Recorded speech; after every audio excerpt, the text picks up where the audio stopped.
வீட்டுக்கு பெரிய பிள்ளை நீ. லட்சுமி கல்யாணத்தை பத்தி என்ன முடிவு எடுத்திருக்க? சாந்தி வீட்டுக்கு போய் மாப்பிள்ளை கிட்ட கடன் கேட்கலான்னு இருந்தேன். ஆனா அது நமக்கு மரியாதை இல்லைன்னு உங்க அண்ணி சொல்லிட்டா. யார் காலையோ கையோ பிடிச்சி இந்த வீட்டை 2வது தடவை அடமான வச்சா எப்படி இருக்கும்னு விடிகிற வரைக்கும் யோசிச்சுக்கிட்டு இருந்தேன். விடிஞ்சது என் பொண்டாட்டி என்கிட்ட வந்து உங்க ஐடியா பிரமாதமா இருக்குன்னு என் காலில் விழுந்து கும்பிட்டா. இவ்வளவு பிரச்சனை இருக்கு, வீட்டை வித்து கல்யாணத்தை நடத்திட்டு மிச்ச பணத்தை நாம எல்லாரும் பங்கு போட்டுக்கிட்டா நல்லா இருக்கும்னு நான் சொன்னேன். இவரு கிட்ட இவரும் அதுதான் பெஸ்ட் ஐடியான்னு சொன்னாரு. சொல்லுங்களேங்க. ஆமா ஆமா, அதான் பெஸ்ட் ஐடியா. வீட்டை வித்துட்டா அப்புறம் அப்பா எங்க இருப்பாரா?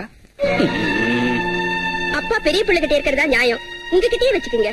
நீ கொஞ்சம் வாய மூடுறி. லா பிரகாரம் இங்க நியாயம் என்னன்னா, ஆஸ்திய பங்கு போட்டுக்கிற மாதிரி நம்ம பொறுப்புகளையும் பங்கு போட்டுக்கணும். அப்பாவுக்கு நம்ம 4 பேரும் பிள்ளைங்கிறதால அவர் 4 பங்கா போடுவோம். நான் எப்படியோ அங்க இங்க கஷ்டப்பட்டு அப்பாவுக்கு வருஷத்துக்கு 3 மாசம் சோறு போடுறேன்னு. ஆமா, நானும் 3 மாசம். என்னது, பெத்த தகப்பனுக்கு சோறு போடுறதுக்கு பங்கு போடுறீங்களா?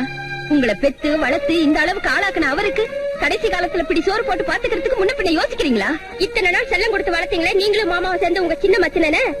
அவனை கூலி வேலை செஞ்சோ ரிக்ஷா மிச்சோ அவரை காப்பாத்த சொல்லுங்க. ரிக்ஷா மிதிச்சோ கூலி வேலை செஞ்சோ எங்க அப்பாவை காப்பாத்துறதுக்கு நான் ஒண்ணும் வெக்கப்பட மாட்டேன், நீ பெருமைப்படுறேன். ஆனா நீங்க எல்லாம் வெக்கப்படுவீங்கன்னு எனக்கு நல்லா தெரியும். என்ன உங்க புருஷங்கெல்லாம் ஒயிட் காலர் ஜென்டில்மேன் இல்லையா?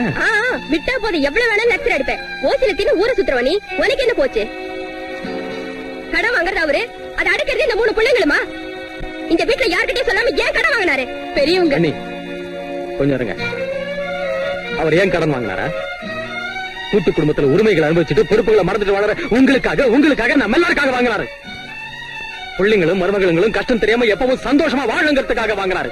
நம்ம குடும்பம் மான மரியாதை தெருவுக்கு வரக்கூடாதுங்கிறதுக்காக வாங்கினாரு. எது எப்படி இருந்தாலும் யாராவது ஒருத்தரால அந்த வயசானவர் எவ்வளவு காலம் பாத்துக்க முடியும்? அவருக்கு டெய்லி சாப்பாடு, மருந்து, மண்ணாங்கட்டி அதெல்லாம் இருக்கட்டுங்க. இடுத்துப்புன்னு அவர் மண்டையை போட்டா காரிய செலவுக்கு